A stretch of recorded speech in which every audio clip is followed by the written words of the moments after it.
talk, talking crime, cases, and backing the blue. Now, here are your hosts, Captain Ed Mehmet and Detective Kevin Schroeder. Hello, everyone, and welcome to another episode of Cop Talk. I'm Kevin Schroeder, your host, and unfortunately, my co-host today, we're not sure really where he is.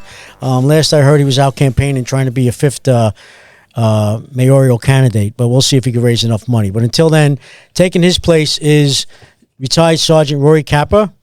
Hello, Kevin. Nice to be here with you and sitting in the Captain Ed co-pilot seat.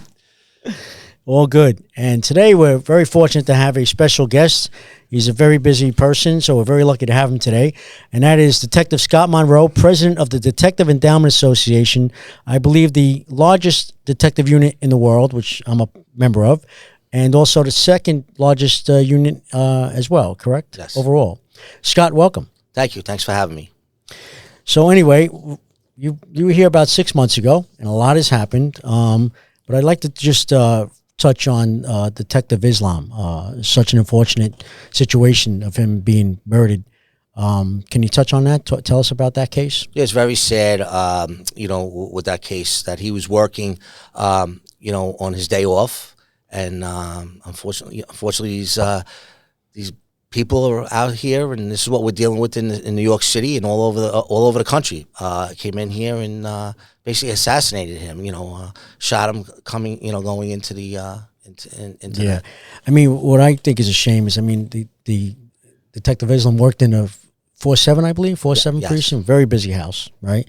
And he comes to Midtown, figured to be, making some extra money for the family, and beautiful day, and you think what the hell could happen, but this is the world we live in today. Yes, it's lunatic walks in with a M15, I believe it was, and was it AK-40? What was it? AK-47? AK-47. Or an AR-15. It's probably And an AR-15. whatever, either one, Yeah. walking down Park Avenue, no problem, and then just comes into a building, and it's crazy, and that's why I believe that a lot of these corporate buildings should spend the money and hire retired cops, or at least have some of their personnel in the lobby, maybe on the second floor, to respond armed.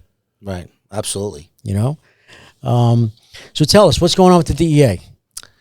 The DEA is getting out of the summer months. It's coming fast, and we've been working all summer out there doing. We put a coalition together for the mayor's race.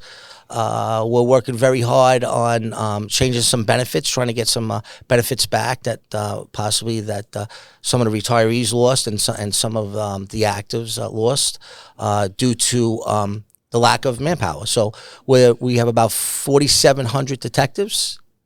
Okay. When I took over, we had 5,525 exactly. All-time high was 7,200, and we're losing detectives every day. Right now, we're up to 657 detectives filed for retirement this year alone. All of last year was 455. Wow. So our union, the Sergeants Union and the Lieutenants Union, worked very hard up in Albany to get that enhancement bill done to retain people to stay on the job. And we were able to do that very well, actually, with the Assembly and the Senate, and obviously the governor signing this bill, and the mayor supporting the bill along with the police commissioner. Can you explain to our audience, our listeners, about that bill? So that bill is for retainment to show if you stay 25 years on the job, you'll get 5% on your base pension. If you stay 30 years, you'll get 10% on your base pension. If you stay 30 years, you'll get the 15%. You know what? Recently, in line with that, Governor Cuomo was talking about possibly allowing retired officers to come back and work and yet still retain their pension. Have you thought of anything about that, or how that would affect the union? That's kind of like the drop program. Yes. I don't. That's funny how that got brought up. But I think that would be great, because what's happening basically is we're losing experience every day here. Whether you work in crime scene, homicide, anywhere, flying a helicopter, flying a plane. We have detectives that fly a plane. ESU, counterterrorism, Joint Terrorist Task Force. We are losing experience every day. And if we could bring some experience back here, that'd be great. How he's going to do it, I don't know. These guys are working many hours, and and they had to leave because of their pensions. Scott, do you have like an idea of what's the average loss of detectives that you lose every year? So we've been losing an average of, like I said, when we had COVID, we lost a lot of detectives. We're like I said, last year we only had 455, and we're up to 657 as of now. So we are losing them. I think some of them are staying because of the enhancement bill that we have, and hopefully getting some more bills done up in Albany this year with an election year coming. Hopefully that will get some more bills in favor for our people. Yeah, those numbers are kind of staggering, right, Kevin? They are. And the drop program, we speak about the drop program a lot on this podcast, and some mayoral candidates we've had on there, they never even heard of it, you know what I mean? But we recommended that. That's, one avenue to take. I know it's very big in Cleveland. It works well there, as well as L.A. and San Diego. I think when Bernie Kerik was the commissioner, may he rest in peace, he... I believe there was talk around that time, right before 9/11, about maybe doing a drop program. But then it never happened. Well, 9/11 happened, and everything else was out the window, obviously. But I think it's a good program, because as you know today, is there legislation now? Is there a bill up in Albany in regards to right now it's 63 years old is mandatory retirement for the cops, correct? For the police. I think the fire department is 65, by the way. Yes. So I don't know why they're 65 or 63, but whatever. So now, is there a bill up in Albany you guys have in regards to trying to make it's not our personal bill, but there is a bill up there to raise the age to 65? Yes. Okay, from 63 to 65. So that's one thing that can maybe help if a guy want to stay. We know many guys at 63 in great shape, don't want to leave. They love the job. They're doing a great job, including some union board members. Kind of like us, Kevin, Yeah. Well, I left before 63, but yes. That's it. But yeah, exactly. Like yourself, right, Rory? Yep, you absolutely. You retired at mandatory age 63. They said, here's your hat.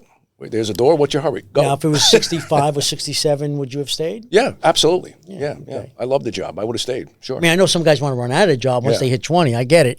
But then there's guys who enjoy what they do, and they... I was one of those rare people, Kevin. I was clawing the desk, trying to hold on. Getting back to so now with the detectives, the DEA, you guys out of a contract or in a contract? No, our contract's good until 2027. Okay. The PBA is out of a contract as of August 1st. Okay, and now I know recently you endorsed Mayor Adams for mayor, right? Yes. Want to talk about that? Well, we were able to put a coalition together. We thought it was smart to see what everybody else's thoughts were.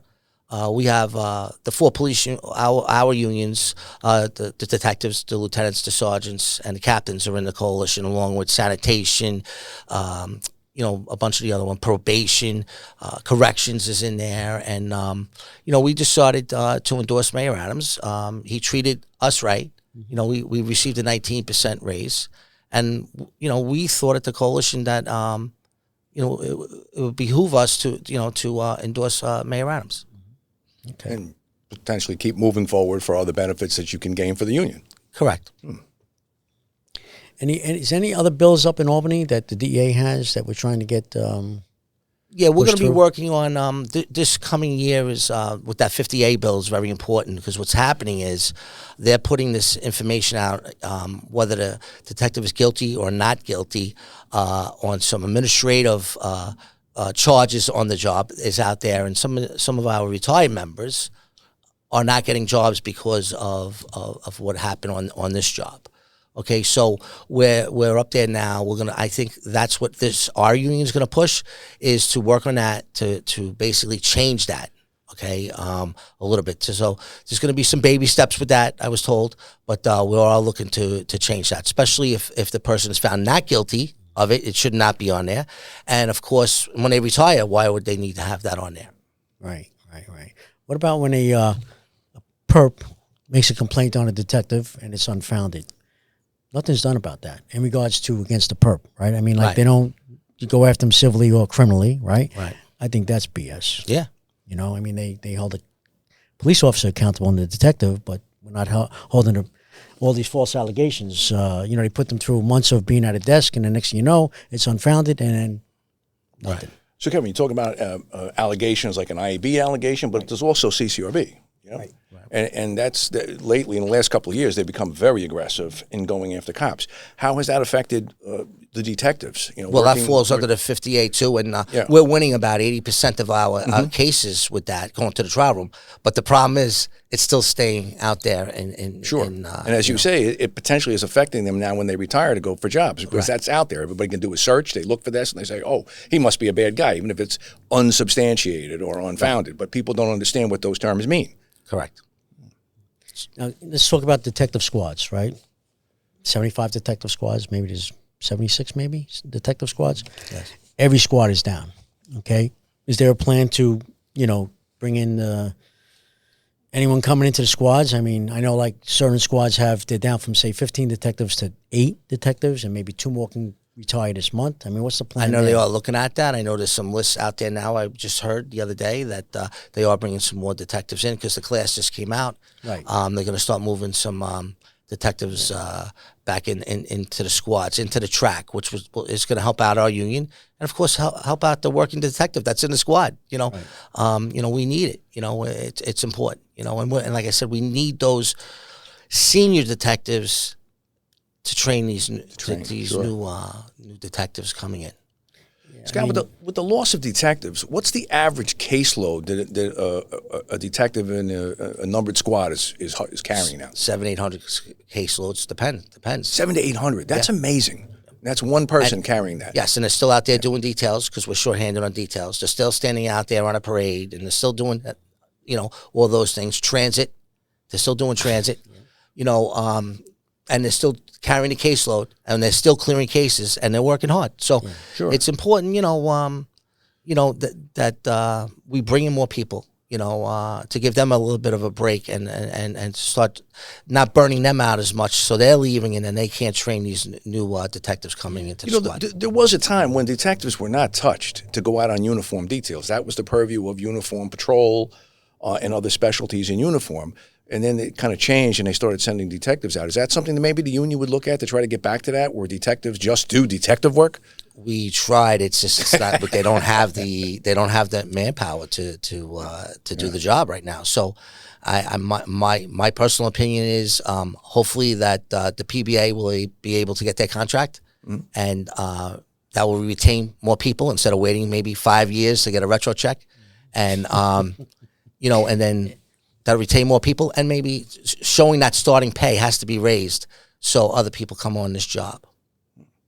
So I think that's very important. I think that's probably one of the most important things that is going on right now.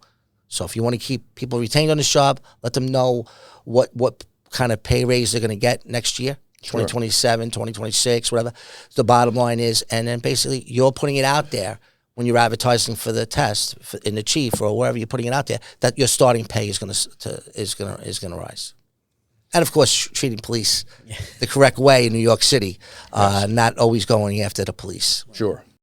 Breathe deep. Imagine your legs more limber in Duluth Trading Double Flex Denim. Envision euphorically squatting for that can of suds, bending for your toolbox in a state of bliss. Lunging for your laser level on a whole new level. Relax and allow the flex to fill you with ability. Find your inner flex in Double Flex Denim only at Duluth Trading. Scott, if Mayor Adams came to you and says, Scott, tell me, how can I retain detectives? What would your answer be? To retain detectives? Yeah, keep detectives from retiring. Well, we need more detectives. That's you're burning these guys and girls out that are out there every day. And I know he can't really do it too much about that until we bring more people onto the job. Right. And how would you want to do that? Of course, pay increase. Of course, pay increase. Right. We should be making the same as the surrounding counties, around us, and that would have people come on this job. Listen, they dropped the requirements a little bit here and there with certain things. I think you need half the college credits that you needed before. So they're trying to recruit, but I think the only way to recruit is right now, get out there, give the PBA whatever contract they can give, hopefully something like we just had with them for the last 4 years, and move forward. Yeah. But dropping the requirements, which I get it, but you got to be careful with that too. Dropping the requirements to come on the job, because God knows who you're getting. You know what I mean? Sure. Rory? You know what, Scott? I just wanted to, maybe if we can, just do a little retro here for the benefit of our listeners who may not necessarily know who you are and what you're about. Because nobody rises to a level of a union president without being quite a unique person. I understand you came on a job in 1992, and you were originally promoted, I think, to detective, third grade in like 97. So among your career, you've been precincts. You did, I think, OCCB back in the day, the Organized Crime Control Bureau, auto crime. Can you tell us a little bit about your rise to becoming a detective and what led you into the unions? Okay, so what I always wanted to be a detective.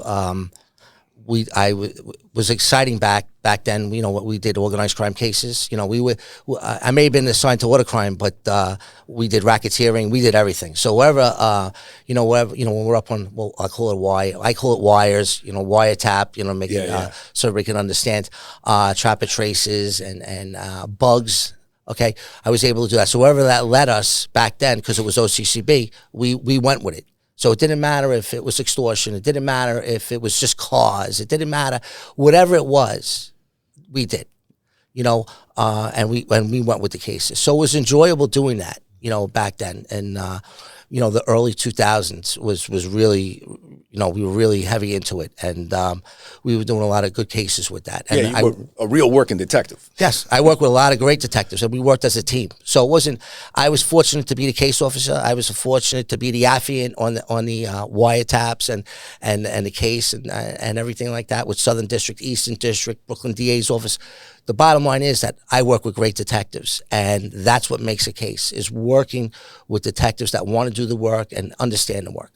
And what got you into the union? What made you want to become a delegate or be involved with union issues? So I was a fire commissioner back in Long Island, and under the New York City Charter says that you cannot be a fire commissioner because there was some nonsensical law that they had years ago in the Rockaways. I think fire commissioners were paid in the Rockaways and these volunteer firehouses. So I was talking to Joe Vigiano, who was still alive at the time, and he was in the same situation I was in.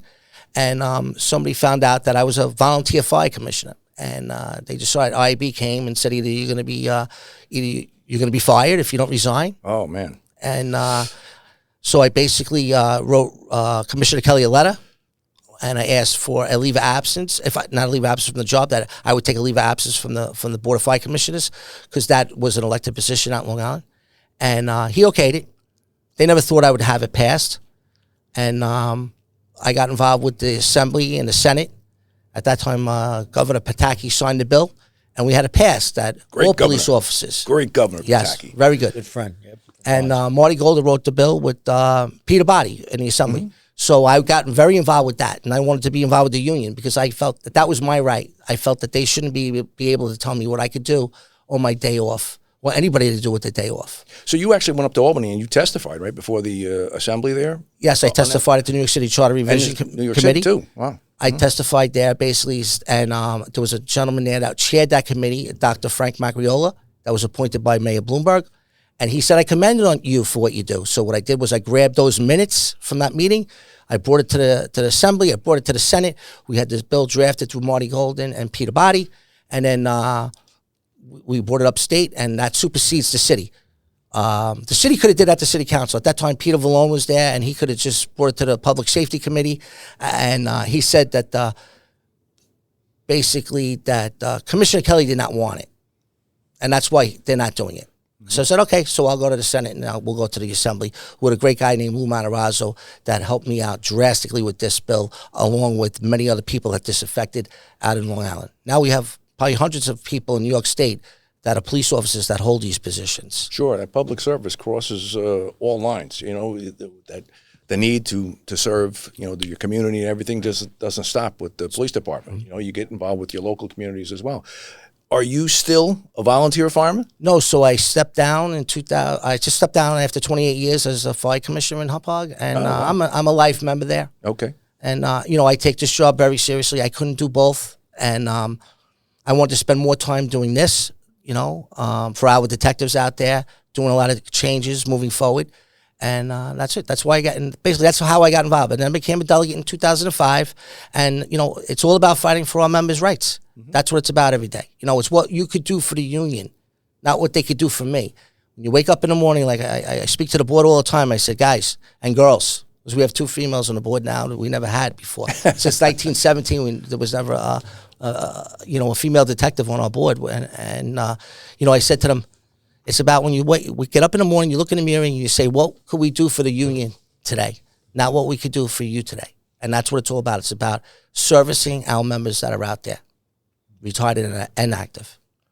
So, Scott, your last command, I mean, you're still assigned to auto crime? Auto crime. Auto crime. So when you left, how long ago did you leave? Oh, God. So I was fully released, I believe, in 2016. Okay, so as a welfare officer on the board. So 9 years ago. So when you were actually, reporting, turning out of the grand larceny auto crime, how many detectives were there at the time? We had 3 officers. We had one in Staten Island, one in the Bronx, and of course the one in Queens. We had about 100. When I left there, about 80, 90. I think the highest time was about 130. What is it today? Oh, I don't know. They'd be lucky if they're 40 there, I think, today. It's crazy. I don't really know it is what crazy, right? Crazy. Yeah. It's crazy, When I worked in Midtown North Precinct, I got there in 1986 after NSU. We had about 430 cops there. I think they're down to about maybe 150 now. That's crazy. Yeah. I mean, it's many years ago, but still. Even when I left, over 10 years ago, we had 250. Now it's half of that. And those were big commands. Midtown South, Midtown North, the 4-4, 7-5, in Queens. I'm not sure what a big command in Queens is. Was the 103 maybe? Yes. Yeah. So, but it's amazing, When you left Central Park, how many cops were there, and what is it today? It was down. I think at the height, maybe they had a total personnel of about 130. Then we're down to like 60 working cops. In the squad, they had virtually nobody. Yeah, there was nobody. Everybody retired. They had all the senior detectives. They left all in one shot, and they had nobody. They had to bring in people from the outside. Yeah, it's crazy. It's really crazy. And then our people are out there. Like I said, they're out there doing the details. They're out there doing transit. They're bringing back. They sent a bunch of our detectives to transit, and I'm going to be speaking with the police commissioner. I think majority of them are back. I think there's a couple lagging right now, so we need to get them back. Before we start refilling these squads, I need to get my people back to where they were. Already temporary transferred, or yes, for the summer? No, it started before the summer. Okay, we didn't have the manpower. Unbelievable. Well, like almost 1,000 cops graduate from the academy the other day. But half of them, well, not half of them, about 500, I think, are eligible for retirement, like you said. Right? Oh, I'm sure. The next couple of months, if not next month. So, I mean, what did you get? You got 500, and maybe 400 will last? I mean, come on. I'll have, by the end of the year, close to 1,800 eligible out of 4,700, and that's a lot of detectives. How many? At least 1,800. Out of 4,700? Out of 4,700. Wow. That's crazy. So that's why it's important, and that's why we were able to retain that enhancement bill. We figured that would help us out a lot with that. But like I said, right now, which would help us out a lot right now, is knowing what type of raises in the future our detectives are going to get, because it's pattern bargaining. So whatever the PBA gets, we're going to receive too. And like I said, we're good up until 2017, and then 2027, and then we'll be in the door negotiating our contract. Scott, on this podcast before we touched on maybe recruiting, right? So now, of course, you have to live in certain areas to be an NYPD cop, right? I mean, what about like thinking out of the box? If they says, hey, you live in Ramsey, New Jersey, you can apply for the job, come on the job, we'll give you 2 years to get settled in, and then maybe move to the 5 boroughs or wherever. What do you think about a plan like that, to go outside the city of New York to get cops to come on the job? I don't think that's really my personal opinion. Is my answer is city council has to back the police. Okay, so when we have these bills up in Albany, and I have about 21 out of, I think there's 53 of them or something like that, 53 council members. I don't know the exact number. They're only jumping on board. It's only 21 of them supporting us. That's a problem. CCRB, like we discussed, 50A, diaphragm compression.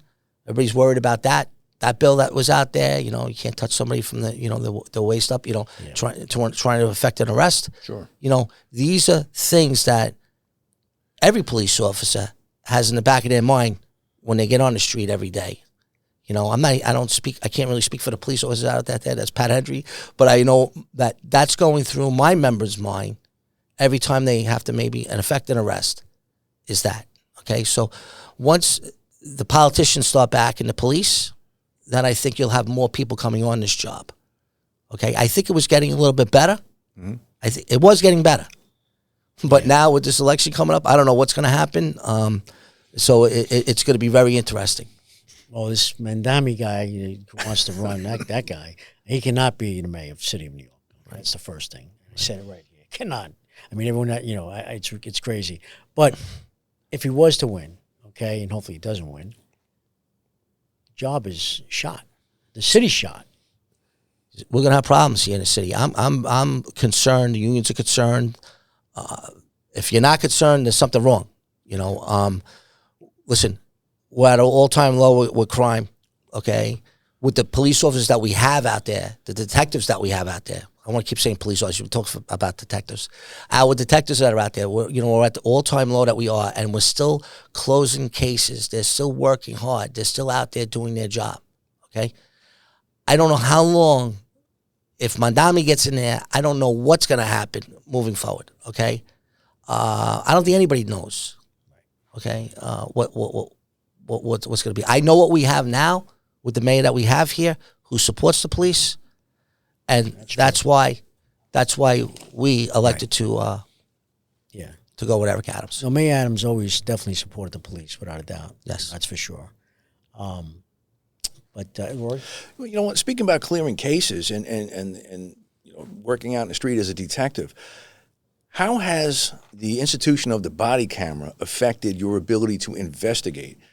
And I ask that because recently I've seen detectives going out, generally dressed as detectives dress, but in many cases now wearing like a vest over their suit or whatever with a body camera on it. How has that impacted your ability to get information from people or to try to solve crimes? I know it's harder for the warrant guys. We're complaining about it. I think a lot of people are complaining about it with the camera. Yeah. But I will tell you this: in some cases, it cleared a lot of our guys with the baloney accusations that were put in there, so it kind of goes in both ways. Okay, so because you can always pull that body camera, or you're my partner, I can pull your body camera, I can pull this guy's body camera, and a lot of the cases are unfounded on the when they attack the police. I mean, listen, like I said, the police.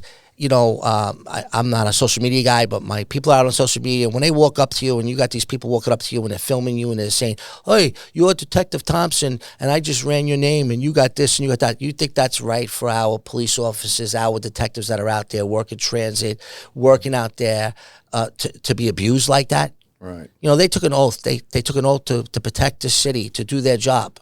Let them do their jobs. That's what they should be doing. Until the politicians... And I'm not bad-mouthing politicians here. I just feel that it was time to educate the politicians on what we do and what we go through, what our people go through on a day-to-day basis, okay? I think that's important. I was criticized for having the governor in our office, explaining to her what bills that we needed and what our members needed. Well, guess what? We got those bills. People told us we would never get those bills. And we got those bills up in Albany. And I know the PBA worked very hard on fixing the Tier 3 bill. And, we jumped on that too, of course. But, it's about working along with the politicians that we have here now. That's what it's about. And that's why I'm very concerned about Mandami. I don't see that happening. I mean, we'll work with anybody. But our members don't, us, safety comes first. And we're very concerned about that. Maura Rivera got killed in the line of duty. We can't have other people coming into domestics. You know what I mean? These people have to be trained. You have to know what you're doing when you come into a domestic. Like he doesn't want, police officers going out on a domestic.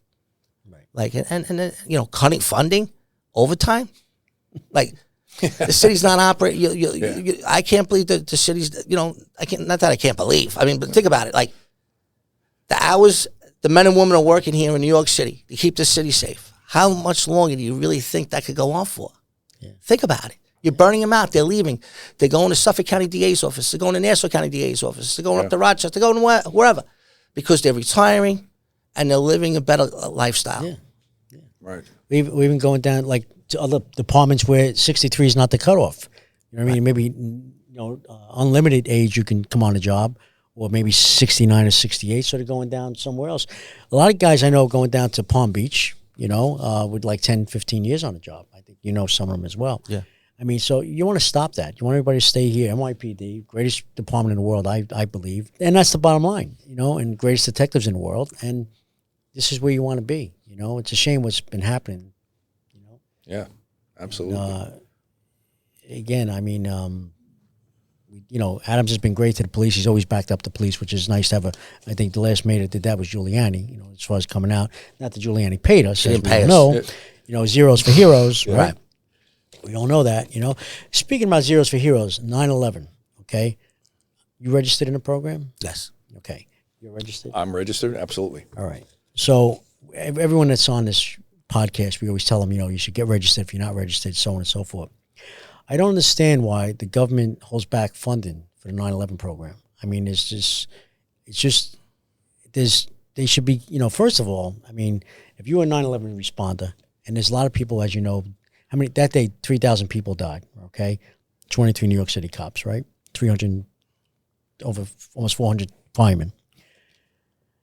Why, and I say we, have to fight for what we deserve, for benefits, that you got guys dying. They're not getting benefits. I know the DA has to go to bat to show, hey, this guy was down 9/11. He died of cancer that's related to 9/11. What's the problem? What's the bullshit? You know what I mean? It's just mind-boggling. I don't know the answer to that. I will tell you that. But do you agree? A lot of people sick. I do agree. I mean, we have a lot of people sick that are getting sick. Sure. Our rank is getting crushed. Sure. I know. It's killing us still. Absolutely. Well, our rank was in, like many others, but our rank was in Fresh Kill. Every day, Fresh Kill, they closed down Fresh Kill because the ground was bubbling. And now, just put on these plastic suits and go out there. Right. We all did it. Yep. And the morgue too. The morgue, wherever they work. The morgue here, Ground Zero, guys on their own time. Ground Zero, going down. And if you remember, they had an inordinate number of detectives that were dying as a result of that, coming down with cancer, and they were trying to say initially, "Oh no, that's not related to 9/11." Well, if it's not, what is it related to? I mean, 3 guys in my office at the time, Midtown North Squad, were on vacation. One guy was in Greece, one guy was in Florida, one guy was in California. Was trying to get a flight back to come down to Ground Zero. Sure. So I mean, everyone was coming back. Everyone wanted to get involved and help out, and everyone did. Not only NYPD, but cops and first responders from all over the country, really. And with that said, and now you have to fight for your right. It's ridiculous. You know what I mean? It's ridiculous. And I know they're trying to cut some of the program, from what I understand. They're trying to cut some funding for that. And again, as I repeat myself, but you guys are down there. Your attorneys are down there fighting to show it's a 9/11 a line of duty death. At least the very least to take care of the family, because the cop, the first responder is dead. At least take care of the family moving forward. I don't get it. All right. Roy? Well, I just wanted to say that, I think you're an exceptional individual in what you do. God bless you for the work that you're doing for the DEA. And I understand that even back in as early as 2010, you were a delegate of the year. Oh yeah, well, what was that about? You must have done something really good. You know what? We did some. It was about protecting our members, and this is why I'm here today. I wouldn't be here today fighting the fight. You know what I mean? So you have to fight the fight.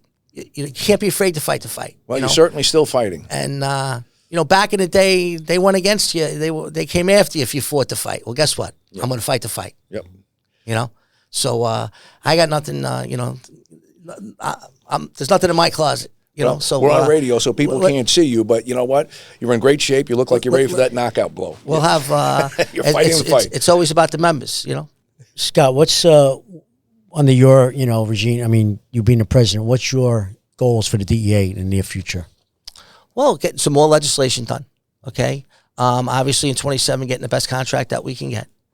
I'm trying to make it healthy. I'm trying to get into some health end of it, maybe for our members to offer something. I'm trying to get something offered to them, to make sure they stay healthy. So there's some different things that we're doing out there right now, and we're researching it. It's, like I said, we have to work. All work together here. And I will tell you this: that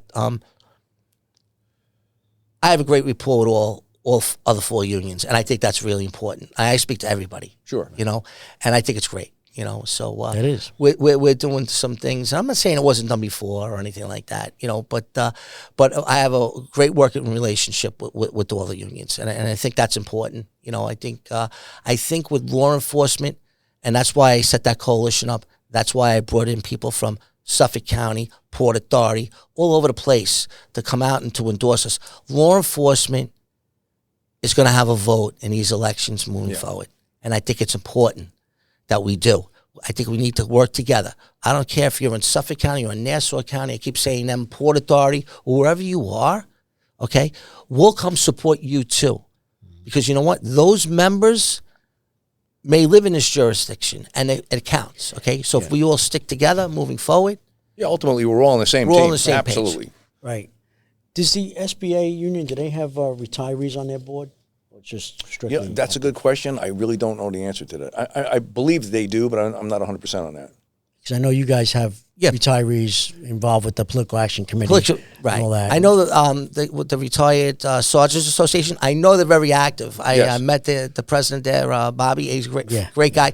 The bottom, very active, and I think that's great. So I don't think they're on the board, but I mean, I know they're very involved, helping out the SBA. Yeah, that's good. And again, I know you guys with the RDNY, Retired Detectives of New York, great rapport, and whenever you need the RDNY, they're there. And I know you guys, the DA, is always there for the RDNY as well, Something I changed up also too that we're just starting. We were just discussing before. Like when you retire, it comes down on a teletype, and you used to walk in the union office or say, "Hey, I just retired," and they would mail you the package. So now I have an individual, because we're having these retirements, explain to them what they would get on their retirement, whether they want to continue the life insurance, okay, pay their lifetime dues. Okay, maybe these are the 4 agencies that we use for investments. Maybe you want to pick one of them. But educating them, and then basically saying, here's a flyer. Get involved with the RDNY. We need your help. The retirees could need your help. It would be nice for them to be in there. So hand them that flyer that they can join the RDNY when they leave. So a lot of people have a hard time leaving.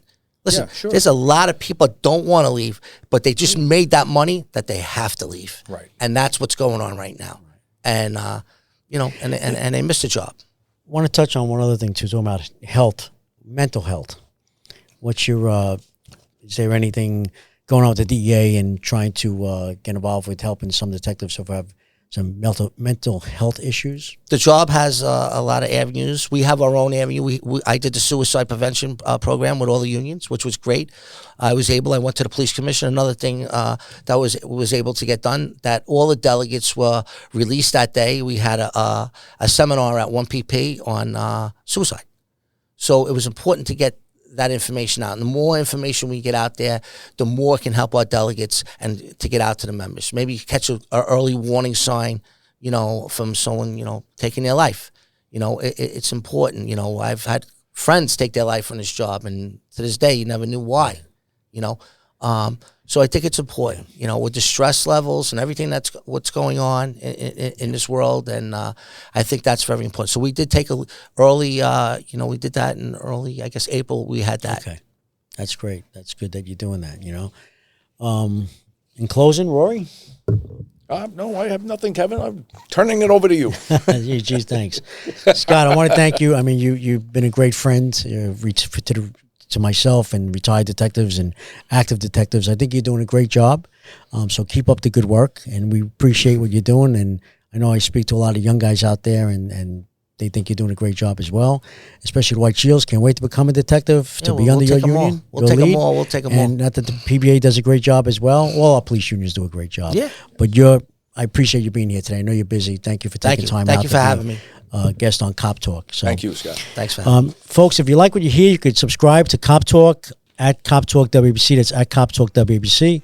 Until next time, I'd like to thank Scott for being here, Rory Capra for being here. Captain, hopefully we'll see you next time. If you don't win the race by next week, I'm sure you'll be here taping.